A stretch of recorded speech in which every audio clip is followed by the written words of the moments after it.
안녕하세요 여러분, 세상 들어보기입니다. 예, 오늘은 24년 6월 27일입니다. 자, 오랜만에 국방높임 꼭지로 하나 골랐습니다. 예, 자, 제가 최근에 제목을 보셨죠? 예, 프랑스의 최신 구축함, 죄송합니다, 호위함 FDI급. 예, 지금 일본 함이 이제 금년에 취역하는 것으로 되어 있어요. 그래서 그 크기나 성능 면에서 우리 충남급이랑 되게 비슷해요. 그래서 여기를 한 비교를 해보면서 프랑스 해군의 수상함 전력이 어느 정도인지 우리 해군의 계획과 맞춰보면은 우리 해군이 추진하는 바가 어느 정도 수준인지 짐작이 되실 겁니다. 예. 자, 지난 얼마 전에도 유사한 걸 하나 시도했었죠. 러시아가 쿠바에 지금 파견한 최신형 호위함, 이게 주력 함정이에요. 고르시코프 함, 일본 함이죠. 고르시코프급이고 여기서 러시아가 가지고 있는 지로콘 극초음속 미사일을 발사할 수 있습니다. 수직 발사관에서 사거리 1000km죠. 우리도 극초음속 미사일 개발하고 있잖아요. 예. 자, 그거랑 그때 한국 충남급을 비교한 바가 있어요. 고르시코프급이 살짝 컸었습니다. FDI급도 이 급입니다. 비슷합니다. 오히려 이제 고르시코프급보다는 살짝 작아요. 한번 볼게요. 예. 자, 이게 이제 일본 함이 건조되고 있는 모습인데, 이걸 보면은 이제 프랑스의 2013년 국방백서에 향후에 우리가 해군력을 이렇게 구성해야 되겠다. 지금 이제 핵추진 항공모함 팽인가? 그거를 30년대 중반쯤에 진수하려고 준비를 하고 있죠. 일단 한 척으로 돼 있는데, 다른 수상함은 주요 전력이 오늘의 이제 주인공인 FDI급 호위함 작은 거 5척, 그리고 프렘급 큰 겁니다. 6,000톤급, 우리로 치자면 약 이순신급 구축함 정도 되는 건데 이것도 호위함으로 분류가 되고 있어요. 현재 뭐 별로 의미가 없는 것이고, 그거 10척, 그거 좀 오래된, 그래 그나마 신형인 오래된 것 중에서 호라이즌급 2척. 즉 핵심 전력은 10척의 프렘급하고 5척의 FDI라는 거예요. 15척으로 구성된다는 겁니다. 이래갖고 앞으로 2, 30년간 굴리겠다는 거예요. 요거하고 우리가 구성하고 있는 해군 전력 수상한 숫자, 그리고 오늘 뭐 FDI하고 우리 충남함 개별 함정급의 성능 비교 공개된 자료를 가지고 그렇게 한번 볼 수도 있겠죠. 그래서 우리는 뭐 6척 단위로 많이 이제 건조를 하는데, 여기는 프랑스는 5척 단위로 하고 있고, 그리스가 이것을 3척을 기본적으로 사기로 했어요. 그리고 옵션이 한 척이 더 있는 거예요. 우리도 보면 우리 호위함 만들어 가지고 호위함 기반해 가지고 동남아에 수출하고 있잖아요. 그 나라 사정에 맞게 좀 크기 줄이고 해 가지고. 예. 또한 인도네시아가 이 FDI에 관심이 있는 것으로 돼 있어요. 예. 자, 왜냐하면 저 프랑스에 또 다른 함정을 샀었기 때문에 그런 부분 좀 있어요. 말씀드린 것처럼 24년에 금년에 일본함이 취역 예정이에요. 여기 보면 이제 통합 마스터가 이제 완벽하게 구현된 게 보이거든요. 그럼 우리하고 프랑스하고의 기술력 차이는 어떻게 되느냐, 이런 점도 상당히 이제 관심이 있어요. 아직도 우리 이제 국방 분야에 보면은 우리 무기를 좀 낮춰보는, 스스로를 좀 낮춰보는 그런 분위기가 좀 있는데, 오늘 제 이야기 들으시면 아마 좀 달라지실 거예요. 예, 예. 자, 우리의 함정의 구성을 한번 볼까요? 자, 저기 프렘급도 지금 10척을 건조 중이거든요. 그 15척을 이제 구성을 하는 것인데, 그 비슷한 수준으로 맞춰볼게요. 우리 해군이 어느 정도인지 느낌이 다르실 겁니다. 자, 인천급을 포함시킬 수도 있고 포함시키지 않을 수도 있는데, 제가 봐서 인천급 포함시킬 수 있다고 봅니다. FDI급에 조금 못 미칠지는 모르나 종합적인 성능에서 그게 준한다고 볼 수 있어요. 인천급 6척, 대구급 8척 건조했어요. 지금 다 건조 끝났을 거예요, 아마. 충남급 6척 건조할 거고, 지금 두 번째 함 건조하고 있어요. 그리고 바로 이어서 FFX4 그 6척 건조할 거예요. 이 전부의 목표가 2030년대 초반이에요. 자, KDDX 6척이 곧 건조 들어갈 겁니다. 예, 그래서 우리 중복해서 막 지금 건조 중이에요. 세종급 3척 확보했고, 정조급 3척 확보할 겁니다. 동시다발로 벌어지고 있죠. 세상에 이렇게 배를 많이 찍어낼 수 있는 나라는 중국 다음에 우리밖에 없습니다. 자, 이 숫자를 다 합치면 몇 척이냐? 38척이에요. 프랑스가 가진 함정들 평균 성능은 우리가 뛰어나죠. 왜냐하면 우리는 급이 훨씬 다른 KDDX 급이 6척이 있거든요. 아마 FFX4로 가면은 그게 지금 프랑스의 프렘급이랑 비슷할 거예요. 여기서 프렘급에 대해서 살짝 설명을 드리면 프렘급은 이태리하고 프랑스가 공동 개발한 거예요. 그리고 이제 무장이나 이제 센서 부분에서 각자 취향에 맞는 걸로 했어요. 자국산으로 다는 거죠. 기본적으로는. 자, 그게 미국이 그 플랫폼을 사가지고 왔죠. 그래서 컨스텔레이션급이 된 거예요. 거기도 당연히 미국이 사가지고 가면서 미국의 무장, 미국의 센서, 미국의 전투 체계 이렇게 들어간 겁니다. 예. 자, 그렇기 때문에 프렘급은 상당히 인정받고 있는 함급이라고 볼 수 있어요. 그렇지만 그게 최신의 함정이에요. 근데 뒤에 말씀 들어보시면은 반드시 최신의 함정이 아닐 수도 있다 이런 생각도 드실 거예요. 예. 자, 이렇게 보면은 이걸 다 합을 해보면은 2030년대나 중반, 2030년대에 걸쳐서 프랑스는 15척을 가지게 되어 있고 우리는 38척을 가지게 돼요. 주력 함정으로서. 두 배가 훨씬 넘습니다. 톤수로 따지면은 2배, 3배 정도 될 수도 있어요. 수상함 기준으로. 그리고 우리 항공모함도 가질 거잖아요. 네. 그래서 우리는 2030년대 초반 정도 되면은 현재 일본 자위대를 오히려 살짝 넘어설 수도 있어요. 숫자란 면에서는. 근데 종합적인 전력 면에서는 우리가 더 뛰어나죠. 센스나 무장을 다 감안하면. 예. 자, 어느 정도인지 아시겠죠? 지난번에 봤을 때 러시아의 최신 함정들보다도 우리가 훨씬 앞서갔습니다. 러시아는 지금 프랑스 수준이에요. 숫자가. 자, 이런 시각에서 한번 봤고요. 예. 자, 일본 같은 경우는 이제 모가미급을 이제 대량 생산하려고 하는 것이죠. 그들이 옛날에 자랑했던 이지스함급은 이미 폐사 레이더이기 때문에 이미 이제 약간은 노후된 함종이다 이렇게 보셔야 될 것 같아요. 네. 우리도 이런 시리즈가 다 마치면 바로 세종급하고 정조급 이미 건조된 것은 아마 국산 레이더나 센서나 전투체계, 국산 미사일로 아마 다 업그레이드가 될 걸로 예상이 됩니다. 자, 그런 속도를 일본이 우리를 못 따라오는 거죠, 지금. 네. 자, 한번 볼게요. 규모란 면에서 보면은 우리 충남급이랑 되게 비슷해요. 오른쪽에 파란색 글씨로 된 게 충남급에 대한 정보입니다. 자, FDI가 4,460톤, 4,300톤. 길이는 129m로 우리가 7m가 길어요. 근데 톤 수가 좀 떨어지는 것은 섬 폭이 FDI가 더 넓어요. 우리는 날씬해요. 이거는 지난번에 러시아의 고르시코프급과 비교할 때도 그랬어요. 폭이 넓어요, 우리보다. 예. 그래서 이걸 보면은 제가 드는 생각은 우리는 상당히 속도에 예민하다. 우리는 고속을 원한다는 거예요. 고위험급. 구축함도 마찬가지. 우리는 시속 30노트가 나와야 돼요. 근데 여기는 최고 시속 27노트거든요. 프렘급도 그래요. 상징하는 전투 환경이 달라요. 우리는 북한하고 대치하고 있고 북한의 소형 고속정들을 따라다녀야 되는 부분도 있고 일단 빠르면 유리하죠. 모든 면에서 생존성이 올라갑니다. 자, 절대적 속도가 빠른 것도 중요하지만 가속 성능도 상당히 중요해요. 저기 어뢰를 발사했거나 이랬을 때 회피 기동하는 부분에 있어서 그래서 좀 이따 말씀드리겠습니다만은 추진 부분에 있어서는 우리 충남급이 한 급이 훨씬 높아요. 당연히 비싼 거고. 예.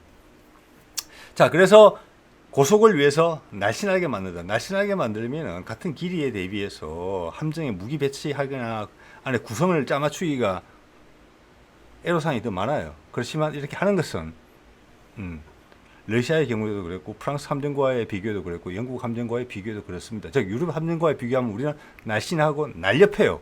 즉 더 빠른 속도를 낼 수 있는 거예요. 같은 엔진을 갖고 있다면은. 자, 여기 이제 출력 부분 한번 볼게요. 여기서 이제 급이 차이가 난다. 이것은 이제 프랑스도 좀 애매해요. 제가 봤을 때 구성이. 프렘급은 폐사 레이더를 가지고 있거든요. 근데 여기서부터 통합 마스터 A사 레이더가 구현이 됐어요. 처음으로 탈레스에서. 우리도 충남급에서 처음으로 통합 마스터 A사로 구성이 됐죠. 예, 그 차이가 있는 거예요. 그래서 되게 비싼 급이에요.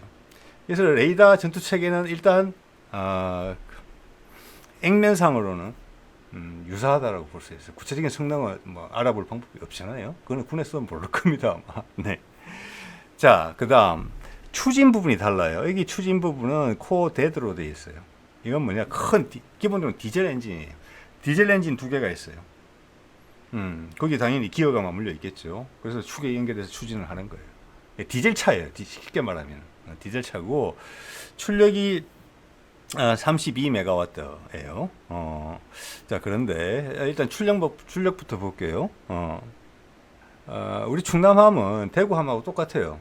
예, 우리는 호위함급에도 되게 고급스러운 추진체계를 쓰고 있어요. MT30 가스터빈 엔진이 들어가죠. 그거 하나만 해도 4만 킬로와트예요.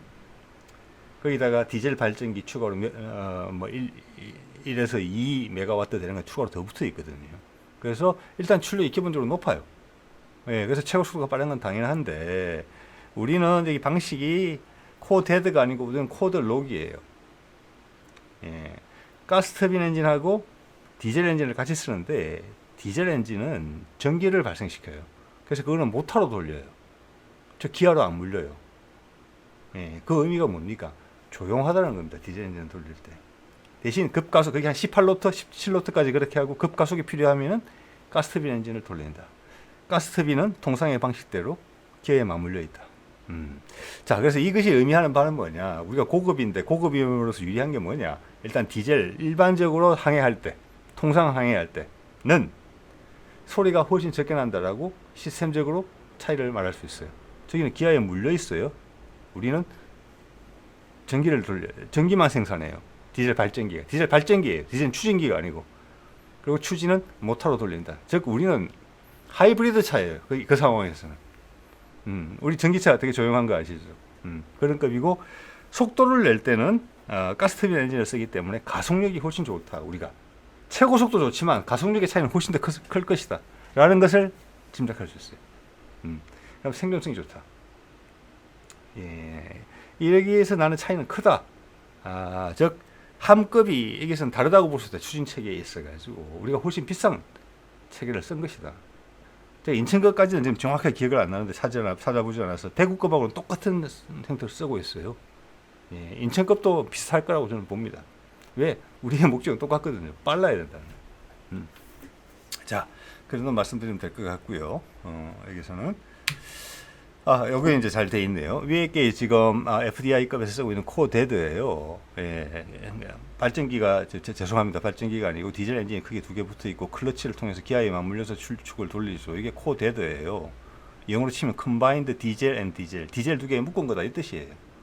그다음 밑에 충남함 또는 이제 우리 대구급에서 쓰고 있는 거 이거죠. 예, 코드 록 이거는 디젤 엔진이 있는데 이것은 엔진이 아니고 발전기다.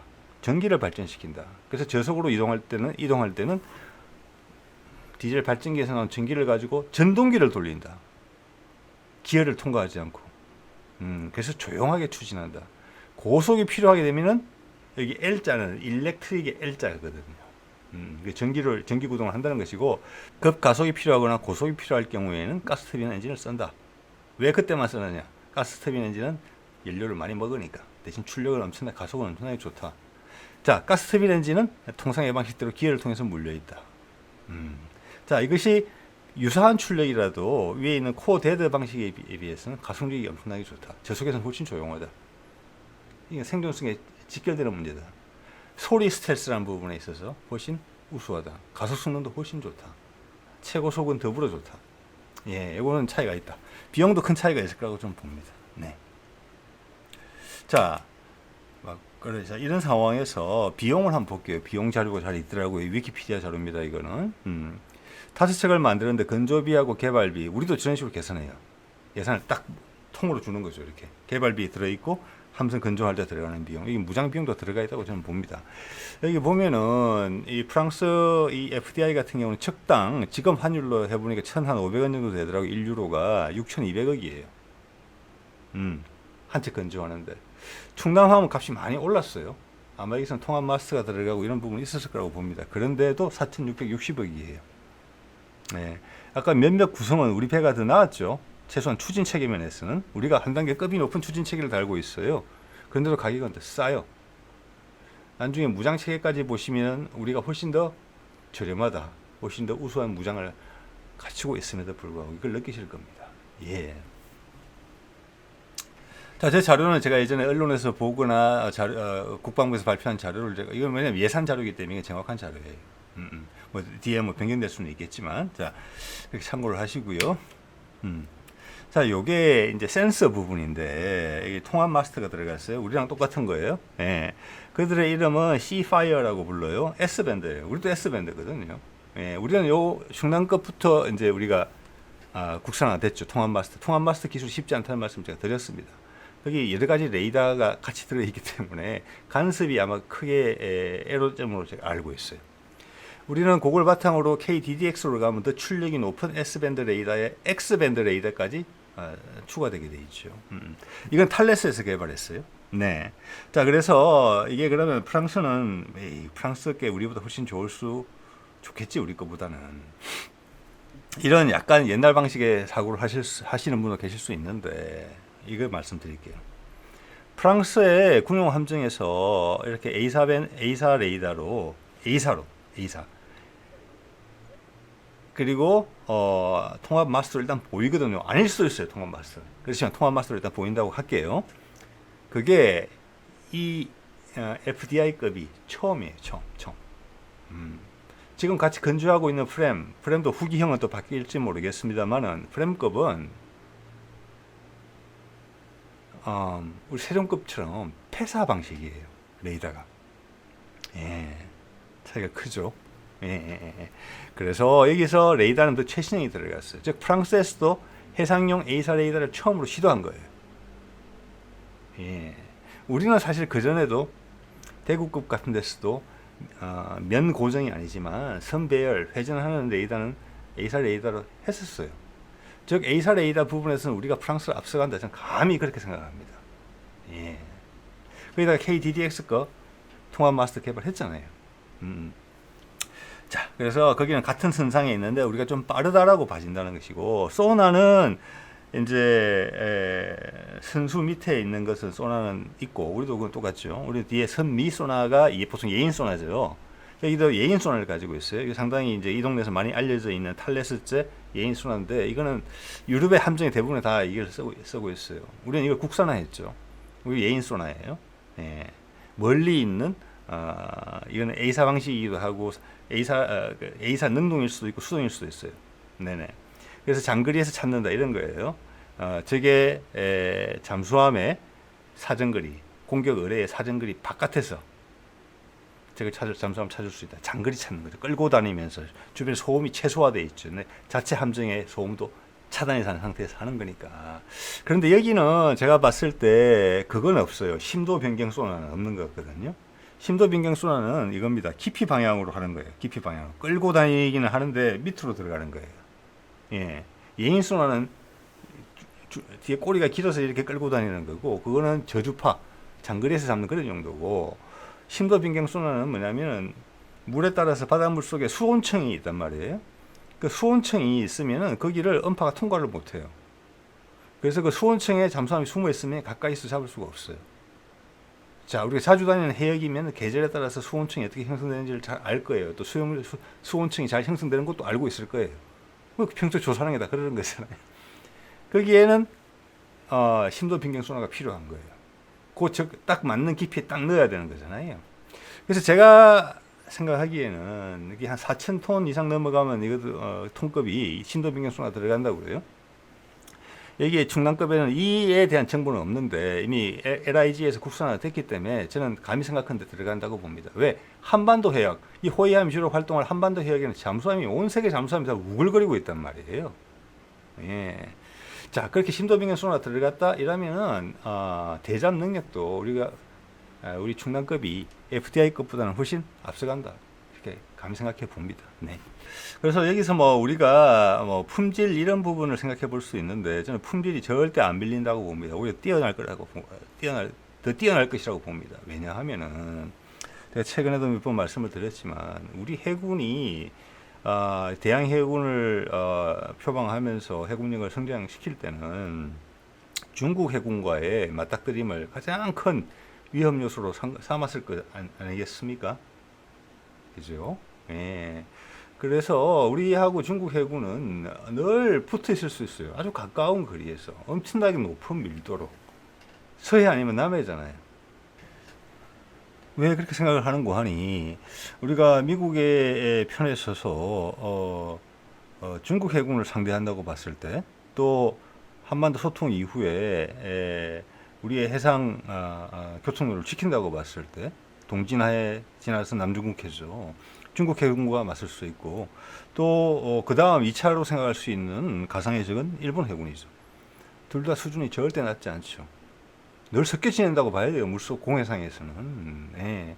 그들의 잠수함을 잡아야 되는 것이기 때문에 이런 기구들을 소나나 이런 장비들을 개발할 때 그 요구 수위는 프랑스보다 훨씬 높다고 저는 감히 그렇게 생각합니다. 그들은 지난 3, 40년간 느슨해진 상태에서 했잖아요. 이 배들만 보더라도 구색을 갖추기 위해서 저렇게 했구나 이런 생각이 들어요. 자, FDI급을 왜 그러면 지금 프랑스군이 기술이 없어가지고 그냥 디젤 엔진을 달았느냐 시끄러운 거를 그렇게 생각하실 수 있는데 그건 아니에요. 프랭급이 비록 레이더는 폐사 레이더지만 추진 방식은 우리랑 같아요. 코드 록이에요. 저속에서는 디젤 그것도 발전을 해서 전동기로 가는 거 조용하죠. 예. 그리고 고속에서는 가스터빈 엔진이에요. 그걸 구현할 수 있는 실력은 이미 있었어요. 그러면 FDI에서는 왜 그걸 안 썼느냐? FDI는 그보다 낮은 급으로 설계했다는 거예요. 즉 프랭급에 비해서는 소리 스텔스가 좀 약한 함정으로 만든 거예요. 낮은 급으로. 뭐 때문에 그랬을까요? 비용을 줄이기 위해서 그랬다. 이렇게밖에 볼 수 없어요. 근데 또 프랭급은 말씀드린 것처럼 또 수동 방식의 A사 레이더예요. 즉 폐사 레이더예요. 그런데 같은 프랭급을 쓰는 또 이태리는 그것을 자기들이 레오나르도에서 개발한 A사 레이더를 장착해요. 거기는 그 실력이 있으니까. 즉 이것은 무슨 말이냐 하면은 프랑스가 프랭급에 필요한 A사 레이더를 생산할 수 없었다라고 감히 짐작해 보는 거예요. 우리도 이 시대에 맞춰야 되겠다 해서 해상용 A사 레이더 개발을 추진했고 왜 이태리에 뒤져 있으니까. 그렇지만 자국 업체를 위해서 이태리 레이더를 달지 않았어요. 그래서 개발을 했다는 거죠, 스스로. 그래서 결과물이 나왔고 아까 시파이어라는 레이더 시스템을 그래서 그거는 함급에 안 맞게 오히려 FDI급에다가 달아줬다는 거예요. 즉 그 말은 후속으로 나오는 프랭급은 그 레이더를 달 가능성이 높아졌다. 이렇게 다 설명이 돼요. 예. 자, 뭐, 그 정도 말씀을 드리고요. 자, 그런 면에서 우리는 알짜없이 확실하게 단다. 그래서 프랑스 해군의 함정은 지금 통일성이 좀 떨어진다. 단계적 발전이 아니고 뒤섞여 있다. 이것이 집중력이 떨어져 있다는 것을 설명한다고 봅니다. 예산 상황에 따라서 집중을 못 해주는 거죠. 끌려다녔다는 거예요. 해군 전력 구축이. 예. 근데 우리 같은 경우는 그렇지 않죠. 인천급에서 대구급 올라올 때 분명히 나아지는 부분이 있고 대구급에서 충남급 올라올 때 반드시 나아지는 부분이 있어요. 예, 그리고 각각의 역할을 다 상황에 맞게 부여받아져 있어요. 우리는 이렇게 뒤섞이는 경우가 없어요. 예, 우리 국산으로서 개발하는 것은. 자, 거기서 세종급과 정주급은 살짝 예외예요. 그래서 요거는 정치 외교적 상황 때문에 우리가 구입을 또는 건조를 하게 된 거예요. 그래서 정주급에는 향후 우리 레이더 넣고 우리 무장체계 넣게 향후 업그레이드가 용이하게 이미 준비가 돼 있다라고 제가 계속 말씀을 드리는 거고 세종급도 그렇게 될 겁니다. 제 추정컨대. 왜냐 지금 다른 급 100% 국산 함정이 지금 개발되는 패턴에서 떨어져 있어요. 정주급과 세종급은 배는 크지만 그래서 나중에 이것을 최고로 잘 써먹을 수 있는 준비를 하고 있다라고 이야기를 드리는 겁니다, 지금. 근데 프랑스는 좀 뒤섞여 있다는 거예요. 그런 게. 프랭급하고 FDI급 보더라도. 그러면 함정을 갖다가 이제 활용할 때 딱 거기에 최적의 성능을 발휘해 줄 수 있는 그런 환경에 배치하기가 어려워지고 애매해지는 거예요. 즉, 체계가 없다는 거죠. 제가 봤을 때. 자, 이제 무장을 한번 볼게요. 이게 프랭급인데, 이제 예상도죠. 그리스용이에요. 그리스용인데 그리스용은 다른 게 뭐냐면은 앞에 수직 발사관이 2배 많습니다. 16개가 더 많아요. 그래서 32셀을 가지고 있어요. 자, 무장체계 한번 볼게요. 저는 무장에서도 좀 웃기다는 생각이 좀 들거든요. 이거 보면은 이 배가 지금 6천억이 넘는 돈이잖아요. 76mm 함포를 가지고 있죠. 괄호 속은 우리 충남급이에요. 우리는 뭐 이전부터 대구경 포를 배에 넣는 것을 선호했죠. 그래서 우리는 127mm 포가 들어가요. 자, 대한 미사일로는 액조셋 미사일이 들어가요. MM40이라고 해서 뭐 거의 최신형이라고는 봐지는데 액조셋 미사일 자체가 순항 미사일급이고 아음속 미사일이라는 그 틀을 벗어날 수는 없는 거거든요. 예, 우리도 해성을 또 계속 개선형을 만들고 있죠. 지금같이 방공망의 수준이 올라간 상황에서 아무리 뭐 스텔스 도료를 바르고 한다 하더라도 속도가 늦고 상대방한테 노출되는 시간이 길기 때문에 얼마나 대단한 미사일인지는 잘 모르겠어요. 예. 반면에 우리는 충남급에 어떤 미사일이 들어간다는 이야기는 없지만 기본적으로 해성의 개선형이 들어갈 것이고 저는 저거 안 들어갈 수 있다고 봐요. 해성은. 왜냐하면은 해상에서 상대방한테 대한 미사일을 발사할 정도가 되면 전시예요. 전시. 내가 한 발에 못 맞히면 내가 맞아 죽어요. 잘못하면.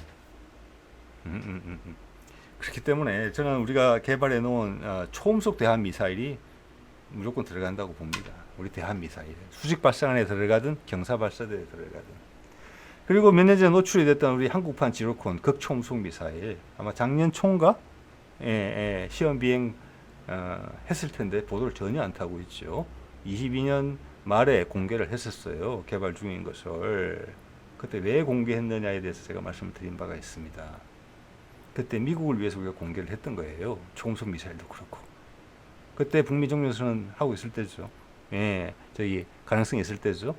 그래서 우리가 중국 해군 정도를 상대할 수 있다. 너희들이 못 가진 걸 우리가 이미 개발한 게 있다라는 것을 우리 실력을 보여줬었어야 돼요. 미국한테. 그래서 한국이라는 파트너가 얼마나 대단한 역할을 해줄 수 있는지를 느끼게 해줘야 됐기 때문에 그 극비의 미사일을 공개를 해서 보여준 겁니다. 지르콘, 한국형. 그런 계획이 들어가겠죠. 자, 그래 되면은 공격력이라면서는 천지 차이예요. FDI랑. 네. 자, 그리고 수직 발사관이 16셀을 가지고 있는데 요거는 32셀을 넣을 수 있는 공간까지는 확보하고 있는 것 같아요. 자, 우리도 충남급에 보면은 KVL에서 16셀밖에 없어요. 근데 여기에 대해서 아무런 언급이 없더라고요. 지금 여기에 대해서 16셀만 들어가면은 무장이 너무 약한 거예요, 지금. 대공 미사일도 해공 미사일밖에 없잖아요. KVL에서 1이니까. 미국 수직 발사관이 들어가야지 SM2라도 넣는 건데 그것도 안 되잖아요. 여기에 대해서 의문을 제기하지 않아요, 사람들이. 이상하죠. 네. 그래서 그냥 이거는 뭐 당연한 거다. 뒤에 수직 발사관을 더 넣을 수 있는 공간이 당연히 확보돼 있다. 업그레이드다. 그거는 한국형 수직 발사관 1이 아니고 2가 들어갈 거다. 2가 L3의 해상형의 기본 세팅으로 봐집니다. KVL에서 1에도 들어가겠지만 공간 효율성이 좀 떨어진다고 저는 봐요. 그리고 해군 미사일은 뒤 짜투리 공간에 넣으면 되는 거고 그 전용 수직 발사관을 가지고 그렇게 돼야 돼요. 자, 여기에 들어가는 대공 미사일은 뭐냐? 아스터 15나 아스터 30이다. 아스터 15는 근거리 방공이고 아스터 30은 중장거리 방공이에요. 예, 우리 같으면 앞에가 해군, 뒤에는 LSM 해상형이라고 볼 수 있는데 저는 아스터 미사일이 초음속 미사일에 대한 미사일에 대응한다는 이야기 들어본 적이 없습니다.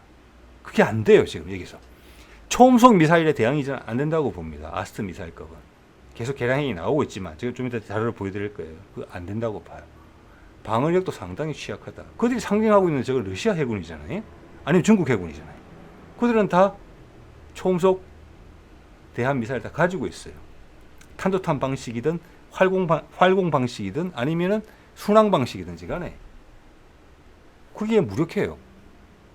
네, 그리고 근접 방공 시스템이 뭐 CIWS가 훌륭하게 들어갔느냐? 아니에요. 20mm 포 들어갔는데 단발포예요. 그게 한 2정, 3정 들어가 있는데 그걸로 초음속 미사일, 대한 미사일 막는다? 20mm 포 6열, 8열도 아니고 1열, 2-3정 가지고 저는 절대 가능성이 없다고 봅니다. 방어력이 엄청 취약해요. 다른 뭐 디코이나 전자전 같은 게 수준이 비슷하다고 봤을 때. 예. 공격력을 아까 말씀드렸죠. 예, 한번 볼게요. 이게 이제 아스터 미사일인데 아스터 15 같은 경우는 사거리가 30km 플러스, 아스터 30 같은 경우는 최신형이 150km 플러스로 되어 있어요. 예. 자, 최대 고도를 한번 볼게요. 최대 고도를 보면은 아스터 15는 13km. 우리 해공이 아마 한 20km 되는 모르겠습니다. 이거보다 높을 것 같아요. 아스트 30은 예전에 22고 지금 25km 정도라고 되어 있어요. 자, 이 정도면 뭐 천궁2 이 정도밖에 안 돼요. 예, 그리고 최신형에서 어떤 기능을 부여했느냐라고 이들이 프로모션을 하느냐 하면은 탄도탄 대응 능력이 생겼다. 이렇게 이야기를 하고 있어요. 자, 이 말은 뭐냐? 기존의 탄도 궤적을 그리면서 날아오는 미사일을 대응할 수 있다. 속도는 초음속이지만 탄도탄 궤적인 물체를 요격할 수 있다. 초궤적인 탄도탄 대응이에요. 회피 기동을 한다거나 극초음속으로 날아오는 것은 못 막는다는 거예요. 즉 활공형 극초음속 미사일이나 지르콘 같이 순항형, 그리고 시스키밍으로 날아오는 초음속 미사일들은 못 막는다는 거예요. 아스트 30, 15도 안 될 거라고 저는 봅니다. 감히. 예. 그리고 대응 고도가 짧아요. 우리 LSM 대응 고도가 뭡니까? LSM은 두 가지 미사일이 있죠. 하나는 대항공기용이 있고 대탄도탄용이 우리 1차로 개발 완료가 됐죠. 40에서 70km예요. 대응 고도가. 지금 개선형 다시 나오면 그거는 이제 사드급을 넘었을 거예요. 200km 넘었을 거예요. 고도를. 그리고 LSM의 해상형의 대항공기용이라 할지라도 우리가 SM6하고 경쟁을 하는 부분이 있거든요. 왜 SM6를 도입해야 된다는 세력들이 있기 때문에. 그래서 스펙이 SM6보다 나아야 돼요. SM6는 그들이 주장하는 사거리가 300km거든요.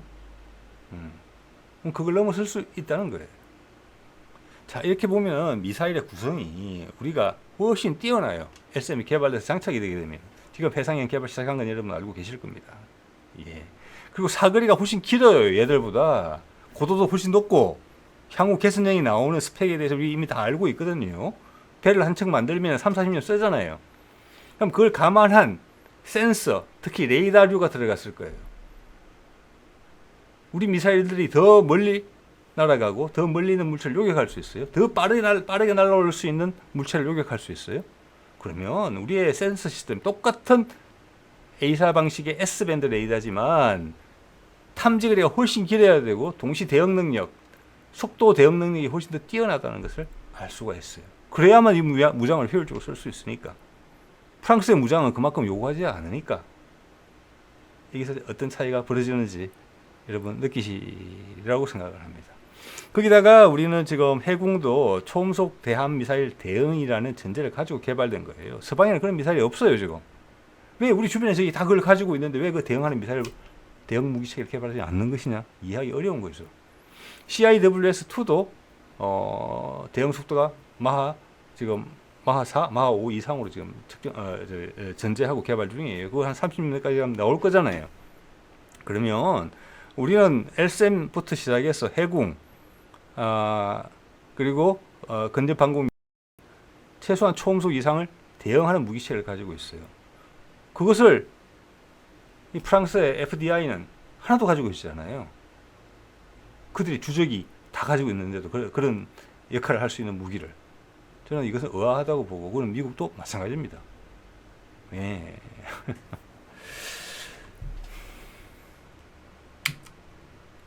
자, 이것은 이제 금년 초에 나왔던 기사죠. LSM 개발 완료됐다고 하는 거죠.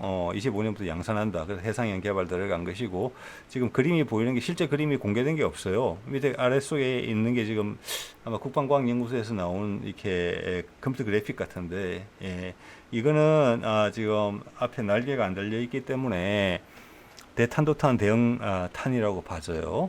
뉴스 뒤에 배경에 제가 빨간 동그라미 치는 미사일은 그때 시험 발사 장면이 공개됐던 부분인데, 이 미사일은 지금 이 밑에 있는 CG의 미사일이 아니에요.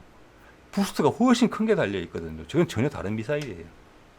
LSM-2나 아니면 그 외에 중간 단계 요격 미사일, 예, 이런 게 들어 있는 거예요. 저거도 누구한테 보여주려고 일부러 공개한 거예요. LSM은 공개된 적이 없어요. 실물 사진이. 자, 오늘 FDI급하고 우리 충남급하고 비교를 해봤습니다. 프랑스 해군의 수준, 우리가 수적으로, 질적으로, 톤수로 따지면 2배, 3배, 거기다가 무장의 수준, 탐색기의 수준까지 감안하면 프랑스 해군, 항공모함 제외하고 우리 수상함단하고 수상함대하고 비교하지 못한다. 30년대에 되면은 그 차이가 뚜렷이 부각될 것이다. 일본 자위대도 우리를 못 따라오게 된다. 그 정도 되면은. 그래서 우리가 해군을 육성한다고 했을 때 그 목표 대상은 당연히 북한 해군은 아무것도 아니죠.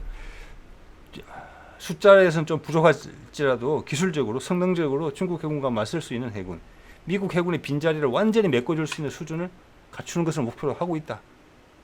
자, 그렇기 때문에 항공모함 가지는 거 미국이 오케이 해줘야 된다. 반드시 항공모함 개발에 필요한 모든 기술을 올 것이다라고 볼 수 있어요. 그리고 핵추진 잠수함으로 가는 거, 중국 해군을 잠재적인 적으로 본다면 반드시 필요한 요인이고, 거기에 대해서 미국이 오케이가 있었을 겁니다. 그 수직 발사관 가지고 있는 것이죠. 핵탄두는 자체는 쉬워요. 여러 번 말씀드립니다만은. 자, 그런 상황에서 지금 윤석열 정부의 행보를 봤을 때 중국의 친중국적인 행보를 보이고 있죠. 미국에서 발을 빼려고 그러고. 이러면 미국의 일련 손해라는 측면을 여러분 한번 생각해 보셔야 돼요. 그래서 제가 이 사안은 엄청나게 중차대한 사안이다라고 말씀을 드리는 거예요. 지금 북러 간에 조약을 하면서 중국을 북한에서 떼냈기 때문에 남한 정부가 초조해져서 중국의 손을 잡는 거죠. 북한과는 절대 대화하지 못한다. 예. 그래서 지금 미국과 북한이 종전선언을 할 수 있게 푸틴이 상을 하나 펴준 셈이에요. 예. 자, 그걸 우리는 인지하고 있는 것이죠. 그거는 뭐 내년에 흙이 들어가도 못 푼다. 지금 이런 게 윤석열 정부의 방침이거든요. 하는 행동을 봤을 때. 자, 그러면 얼마나 큰 계획이 어그러지는 거예요. 미국의 입장에서 봤을 때. 이 공들여놨던 이 군사력, 미국의 이해에 도움이 되는 군사력이거든요. 지금 한국 해군이 지금 성장하는 것은 이것이 저쪽 가서 붙을 수도 있다는 거예요. 미국이 가장 큰 적으로 생각하는 중국한테. 이거는 미국이 용납할 수 없다는 것입니다. 어떤 희생을 치르더라도. 자, 오늘 이 정도 말씀드리겠습니다. 네.